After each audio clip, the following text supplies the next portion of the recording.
Hi guys, my name is Priyanshu Jain and you are watching Encyclo Hub. In this video, we are discussing the MPH 003 question number 3. Before starting this, I want to share something. We are here for providing all the solutions on your WhatsApp.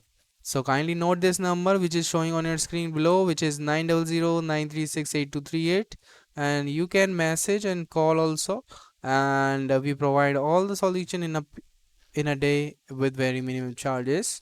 Now the question number 3 is a point charge Q is situated at a distance d from the center of an earth conducting sphere of radius r, where d is greater than r. Using the method of images, determine the value and position of image charge and calculate the potential and electric field at a point outside the sphere.